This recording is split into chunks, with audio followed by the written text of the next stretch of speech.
Good afternoon. I wanted to take this chance to talk to you a little bit about the assessment piece as we're looking at first 30 days. I know that that's been a question that a lot of you have had. And so there's two aspects that we're going to be looking at. That's kind of the nitty-gritty, the grading piece, and then we'll also be looking at the tools that we have in place for the feedback piece. So I'm actually going to get the camera for a second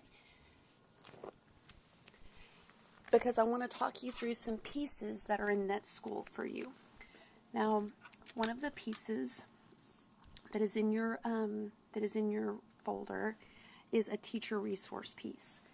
And this is a rubric that you can use for problem solving, which is a lot of how we're teaching. We're teaching through the problem solving during first 30 days. This is just for you. It's a reference for you.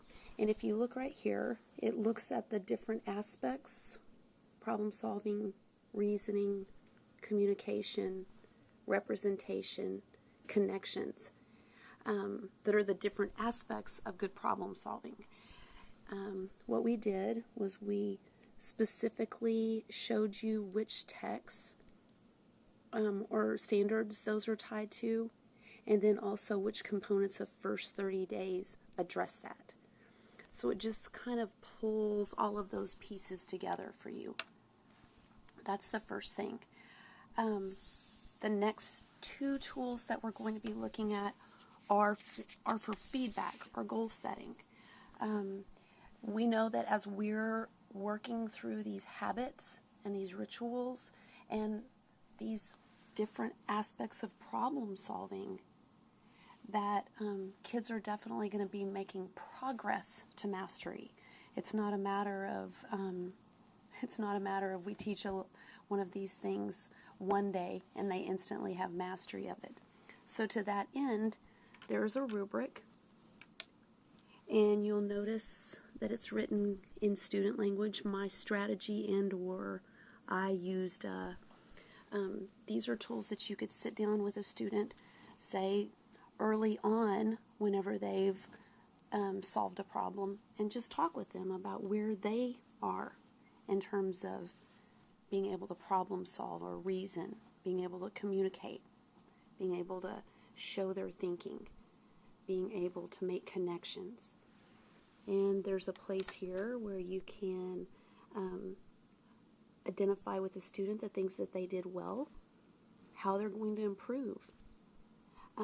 I think that one of the things whenever we look at this is we think, oh my goodness, my kids aren't going to be able to do all of this. And you're exactly right.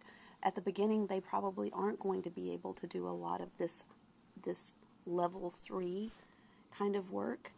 But that's one of the things that we're really going to be working on teaching during the first 30 days, is how we can move them from here to here in these different areas.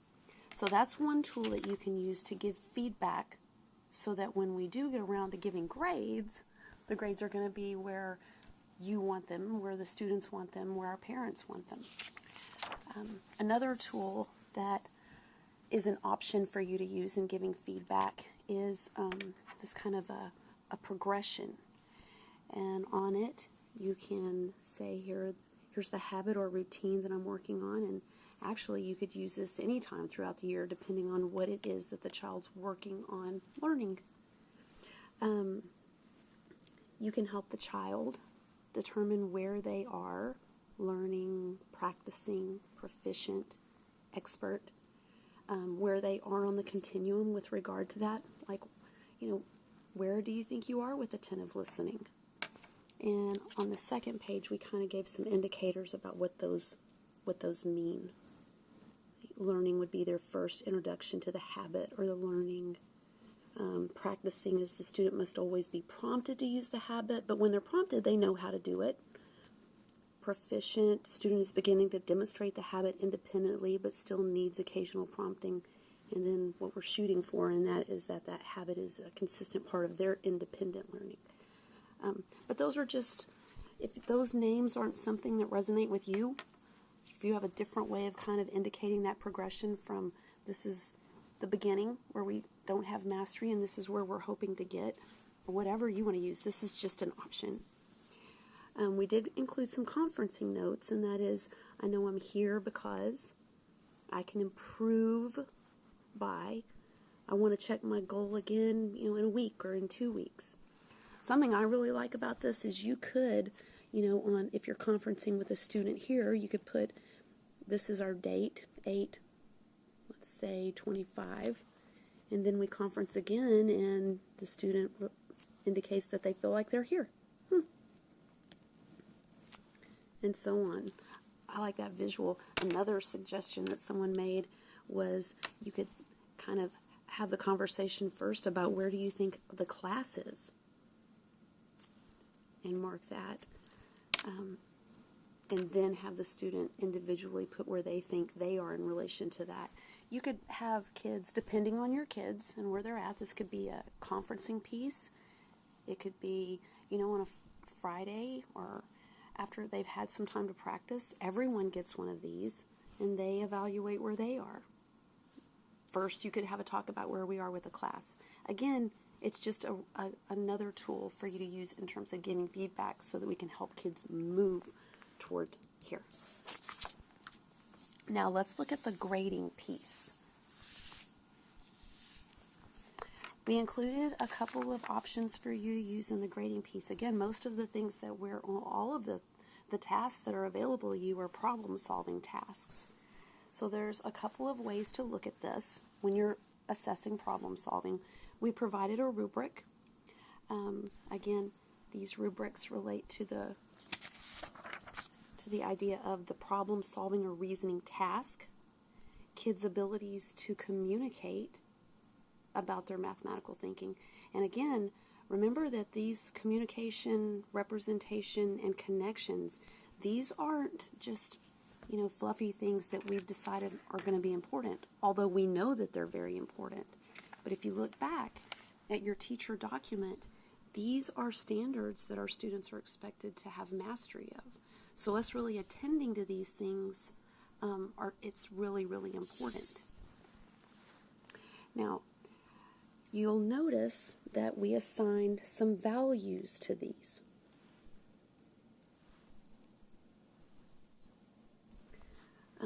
In each of the categories, those are weighted the same. Is it okay for you to redistribute that weight? Sure. If your team decides that you want your focus to be more on we've really been working on attentive listening and commanding the room and explaining how we're solving problems, then you may want to put a higher priority on the communication column. Something you should also note is that in order for you to receive these level 2 and level 3 points under problem solving and reasoning, it does require that a correct answer must be included in addition to these other things. So we are expecting, in order for students to be the kind of problem solvers that we want them to be at this level, in order for you to be at this level, getting at that precision is something that is valued on this rubric. Again, it is in addition to these other things, and it's a piece of this bigger puzzle. Another option that you can use is to take this same rubric and you can essentially just black out these other columns and say, you know what, the only thing we're looking at is communication. And so that would give all of the points, if you're at this level, some of the points, and I said 85 here, 70, 55. Now I think it's important, as with any of the things that we're looking at, is, what evidence, there's a place here that you can indicate some evidence for what was your evidence that the student had a sense of audience? What did they do? And you could indicate that here. It says uses precise mathematical language. Well, what's your evidence? What precise mathematical language did they use? And again, you could denote that here. There's a place for a grade. Someone asked the question, is it okay for us to use this student language rubric, the one that we were using for feedback, is it okay for us to use that for a grade? I think that's a great idea. If that's going to be something that's more accessible for your parents and your students, great. The one suggestion that I would make is I would definitely remove these feedback pieces and make it more here. I'm sorry. Just include the name and the grade. Whether it's Dylan Williams or Marzano, there's just so much research that says that once we start assigning a grade in conjunction with feedback and goal setting, it just really, you lose your power of doing this piece. So that would be the suggestion I would make, is if you want to use this as a grading rubric, that's a fine idea. Just remove these feedback and goal setting pieces. I'm going to put me back over here for a second.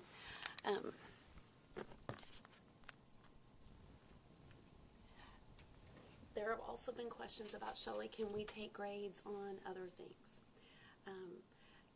I trust you in your decisions to make, in your decisions about grades to take during this first 30 days. You're the one that's closest to your students. You know your parents best. So when you and your team make those very intentional decisions, I support you. The one thing that I would really, really keep in mind is that you are working so very hard to build this culture of about the process being the most important part, about there being multiple answers.